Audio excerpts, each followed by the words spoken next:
बोल रहे hello dear student, तो कैसे हैं आप सब। स्वागत है आपके अपने channel study hub of Hindi पर। तो स्टूडेंट, आज हम आपके लिए लेके आए हैं क्लास 10th का जो आज पेपर था हिंदी का, उसकी आंसर की लेके आए हैं, जिसकी सीरीज़ है आपकी JSK 2 और जो आपका सेट है 4 और जो प्रश्न पत्र कोड था वो आपका था 00324। ठीक है, तो आपके हनुमान सर आपको आगे एक्सप्लेन करके बताएंगे कि किस प्रकार उसके आंसर आएंगे। ठीक है, तो हम आते हैं अपने पहले प्रश्न पर।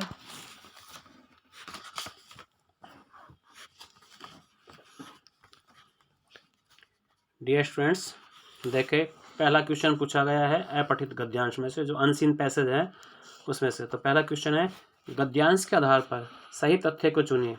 तो बेटा इसमें जो सी ऑप्शन है, आधुनिक समाज मुक्त तथा मध्यकालीन समाज बंद होता है। तो इसमें जो सटीक उत्तर है वो सी होगा। सेकंड क्वेश्चन देखें, शाश्वत मूल्यों में शामिल हैं।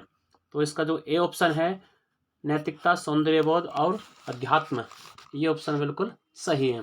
थर्ड क्वेश्चन देखें, विद्वानों और चिंतकों ने किस बात के ऊपर चिंता व्यक्त की है। तो इसका जो ऑप्शन बी है, भारतीय समाज में न सिर्फ आधुनिकता दूर है बल्कि उसको लाने के प्रयास भी नहीं हो रहे हैं। क्वेश्चन नंबर 4 देखें, आधुनिक समाज की विशिष्टताओं में शामिल हैं। तो इसमें जो डी ऑप्शन है, ख और क, इसमें थोड़ा घुमा के दे रखा है, कै पहले आना चाहिए ख बाद में आना चाहिए, परंतु पेपर सेट ने थोड़ा घुमा दिया, ख पहले दे दिया कै बाद में दे दिया। तो बेटा इसमें जो डी ऑप्शन है वो सही होगा। और पांचवा क्वेश्चन देखें, एक बंद समाज की विशेषताओं में किसे नहीं रखा जाएगा। तो बेटा जो सी ऑप्शन है वो बिल्कुल सही है, धन या संस्कृति के क्षेत्र में खुली छूट देना। अब अथवा वाले भाग को देखिए, जो अथवा वाला अनसीन पैसेज है उसका फर्स्ट क्वेश्चन देखें। फर्स्ट क्वेश्चन है, किसी संवेदनशील मन को अपूर्व आनंद से भर देते हैं। तो बेटा इसमें ए ऑप्शन बिल्कुल सही है, नदियों, नहरों और खेतों के चित्र। सातवां क्वेश्चन देखें, लेखक की दृष्टि में बंगाल की शस्य श्यामला धरती का सौंदर्य कैसा नहीं है। तो इसमें जो डी ऑप्शन है, असामान्य, वो सही है। नेक्स्ट क्वेश्चन देखें, आठवां, निम्नलिखित में से कौन सा युग्म गद्यांश के आधार पर सही है। तो इसमें जो बी ऑप्शन है, समुद्र तट, रेतीले, ये सटीक उत्तर है इसका। क्वेश्चन नंबर 9 देखें, बंगाल की भूमि के विषय में कथन और कारण की सत्यता परखिए। कथन, यह धरती युगों से महान लेखकों, कवियों और कलाकारों को प्रेरित करती रही है। कारण, यह धरती युगों से प्राकृतिक छटाओं से भरपूर है। तो बेटा इसका जो सटीक उत्तर होगा ऑप्शन नंबर बी, कथन और कारण दोनों सत्य हैं। क्वेश्चन नंबर 10 देखें, इस गद्यांश का केंद्रीय भाव विषय है। तो बी ऑप्शन है, अविभाजित बंगाल की धरती का सौंदर्य। तो ये ऑप्शन होगा इसका। अच्छा, अब हम आते हैं जो काव्यांश पर आधारित अनसीन पैसेज है उस पर आते हैं। तो क्वेश्चन नंबर 11 देखें, काव्यांश में मुख्य रूप से किस समस्या का उल्लेख किया गया है। तो इसमें बेटा जो समस्या है, मेन समस्या है, वो है रंग भेद। तो सी ऑप्शन इसका सटीक उत्तर बनेगा। क्वेश्चन नंबर 12 देखें, कवि के अनुसार जीवन व्यर्थ कब होता है। तो इसका ऑप्शन ए है, प्रेम नहीं होने पर। क्वेश्चन नंबर 13 देखें, उज्जवल सफेदी पर गर्व क्या है। तो इसका सी ऑप्शन, मिथ्या, छल और अभिमान, ये इसका ऑप्शन सही बनेगा।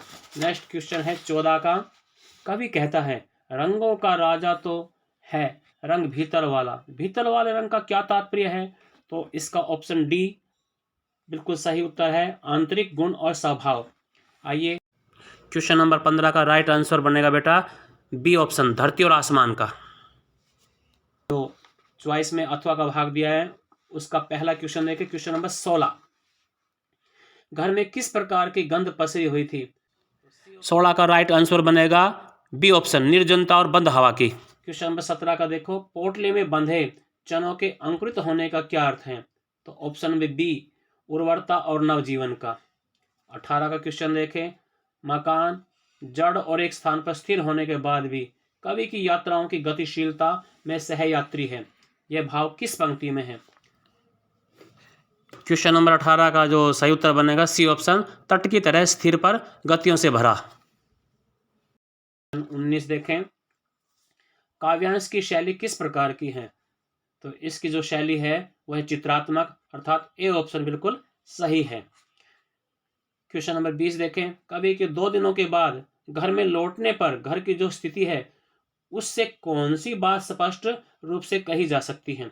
तो इसका बेटा जो सटीक उत्तर बनेगा वो है डी, कवि अपने घर में अकेला है और उसके न होने पर घर निर्जन था।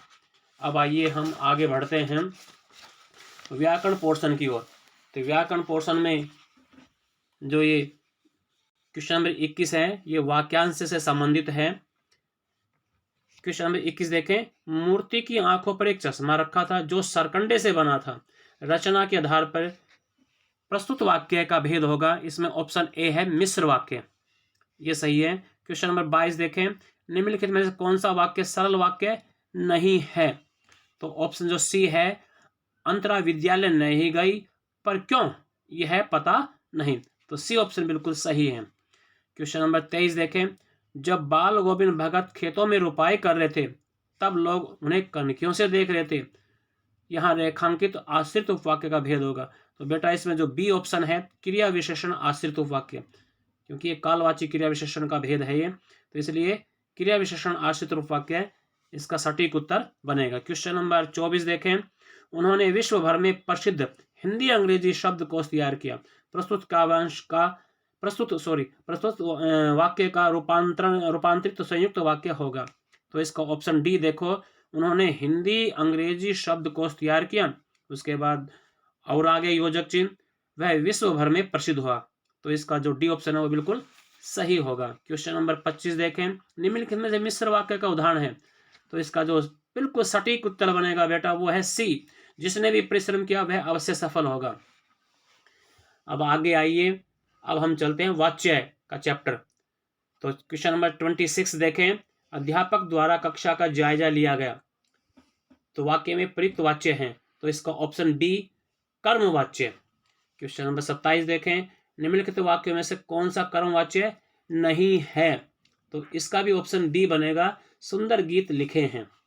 क्वेश्चन नंबर 28 देखें, हमसे इतनी तकलीफ सही नहीं जाती, कर्तृवाच्य में बदलने पर बनेगा, जो सही उत्तर बनेगा वो है सी, हम इतनी तकलीफ नहीं सह सकते। क्वेश्चन नंबर 29 देखें, निम्नलिखित में से कौन सा कर्तृवाच्य का उदाहरण है? तो इसका जो सटीक उत्तर बनेगा वह डी ऑप्शन, तुलसीदास ने रामचरितमानस की रचना की। क्वेश्चन नंबर 30 देखें, राधा अब उठ बैठ सकती है, इस वाक्य का भाववाच्य में रूपांतरण होगा। तो इसका जो फर्स्ट ऑप्शन ए है, राधा से अब उठा बैठा जाता है, ये इसका बिल्कुल सही आंसर बनेगा। अब हम आगे बढ़ते हैं क्वेश्चन नंबर 31 की ओर। ये निम्नलिखित वाक्य में से किसमें अकर्मक क्रिया का प्रयोग हुआ है? तो इसमें ऑप्शन जो सी है, मेरी बहन एक अच्छे विद्यालय में पढ़ती है। तो सी ऑप्शन बिल्कुल सही है। 32 का देखें, यह मेरा पसंदीदा रेस्तरां है, रेखांकित पद का परिचय है। तो इसमें जो ऑप्शन बनेगा बेटा बी, ये सर्वनाम में निश्चयवाचक है, पुल्लिंग और एक वचन है। तो बी ऑप्शन बिल्कुल सही है। उफ, क्या सोचा था, क्या हो गया, में रेखांकित पद का परिचय होगा। तो इसमें बेटा बी ऑप्शन बिल्कुल सही है, विस्मयादि बोधक है, शोक सूचक है।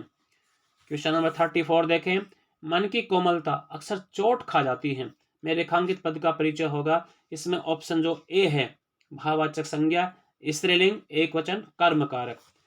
35 देखें, घर के साथ ही एक बगीचा होता था, रेखांकित पद का परिचय होगा। इसमें भी ऑप्शन ए आएगा, संबंध बोधक अव्यय है, घर और बगीचे के बीच संबंध दर्शाया रहा है। क्वेश्चन नंबर 36 देखें, अब हम रस का चैप्टर देख रहे हैं। हास्य रस का स्थायी भाव है, इसमें बी ऑप्शन हास, ये बनेगा। 37 में देखो, मंडरे तन कागद का पुतला, लागई बूंद बिनसई जाए छिन में, गैरब करे क्या इतना, इन पंक्तियों में कौन सा रस है? तो इसमें बेटा शांत रस है, जो सी ऑप्शन में बिल्कुल सही है। क्रोध किस रस का स्थायी भाव है? ये तो आप सब जानते हैं, रौद्र रस, इसमें बी ऑप्शन सही है। 39 का देखें, निम्नलिखित में से कौन सा श्रृंगार रस का उदाहरण है, ये पूछा गया। तो इसमें जो डी ऑप्शन है, और तब से नाम मैंने है लिखा ऐसे कि सचमुच सिंधु की लहरें न उसकी पाएंगी, फूल में सौरभ तुम्हारा नाम मेरे गीत में है। यहाँ प्रेम की भावना प्रकट हो रही है। तो यहाँ पर डी ऑप्शन बिल्कुल सही है। अच्छा, रस निष्पत्ति के लिए किन किन की आवश्यकता होती है? तो बेटा ये हमने डेफिनेशन जैसे होती है, विभाव, अनुभाव, संचारी भाव, संयोगादर्श, रस निष्पत्ति। तो बेटा इसमें ए ऑप्शन ही बिल्कुल सही बनेगा। अब आइए हम आगे बढ़ते हैं। जो हमारी पाठ्य पुस्तक है क्षितिज भाग 2, उसमें गद्य भाग की ओर देखते हैं। ये एक पहला दिया हुआ है, इसमें क्वेश्चन नंबर 41 देखें। प्रस्तुत गद्यांश में किस माह का उल्लेख नहीं हुआ है? कौन सा महीना जिसका उल्लेख नहीं है? वो है आश्विन। ए ऑप्शन बिल्कुल सही है। क्वेश्चन नंबर 42 देखें। बाल गोविंद भगत गाते गाते मस्त हो जाते, शुरूर में आते, उत्तेजित हो उठते से आप क्या समझते हैं? तो बेटा इसका डी ऑप्शन है, गाने की धुन में खुद की सुध बुध खो देना, वो सुध बुध खो देते थे। तो इसका डी ऑप्शन बिल्कुल सही है। 43 का क्वेश्चन देखें। भारत के विषय में इनमें से कौन सी बात ठीक नहीं है? तो बेटा इसमें जो सी ऑप्शन है, बहुत अधिक सर्दी में उनकी अंगुलियां खंजड़ी पर चल नहीं पाती थी, इसमें ये ऑप्शन बिल्कुल सही बनेगा। क्वेश्चन नंबर 44 देखें। लेखक ने अपनी दिनचर्या के बारे में अलग से रेखांकित करने वाली कौन सी बात बताई है? तो बेटा इसमें बी ऑप्शन है, वह शुरू से ही देर तक सोने वाले व्यक्ति हैं। बी ऑप्शन इसका बिल्कुल सही आंसर बनेगा। क्वेश्चन नंबर 45 देखें। पूरब में लोही लग गई थी, इस वाक्य का अर्थ, जो डी ऑप्शन है वो बिल्कुल सटीक उत्तर बनेगा कि पूरब में सूर्य निकलने से पहले की लालिमा है। अब आइए हम आगे बढ़ते हैं 46 क्वेश्चन की ओर। हालदार साहब ने कैप्टन द्वारा नेताजी की मूर्ति पर चश्मा लगाने के जो अनुमान लगाए, उनमें से कौन सा सही नहीं है? तो बेटा इसमें जो बी ऑप्शन है, उसे अपने चश्मों का विज्ञापन करने के लिए मूर्ति उपयुक्त लगती होगी, ये बी ऑप्शन बिल्कुल सटीक उत्तर बनेगा। नेक्स्ट क्वेश्चन देखें। नेताजी की मूर्ति किससे बनी थी? अंडरस्टूड है, आप जानते हो अच्छी तरह से, संगमरमर की। तो सी ऑप्शन बिल्कुल सही है। अब आइए क्षितिज भाग में जो काव्य भाग है हमारा, उसमें तुलसीदास जी द्वारा रचित जो कविता है उसका एक पहला दिया हुआ है, उसका क्वेश्चन नंबर 48 देखें। लक्ष्मण जब परशुराम को व्यंग्य में कह रहे हैं कि आप माता पिता के ऋण से अच्छी तरह उऋण हुए, तो इसके पीछे क्या कारण है? तो बेटा इसका बिल्कुल सटीक उत्तर बनेगा सी, परशुराम अपने माता पिता की मृत्यु का कारण बने। इसका ऑप्शन ये बनेगा सी ऑप्शन। नेक्स्ट देखें 49 का। लक्ष्मण के कड़वे वचनों को सुन परशुराम ने कौन सी प्रतिक्रिया की?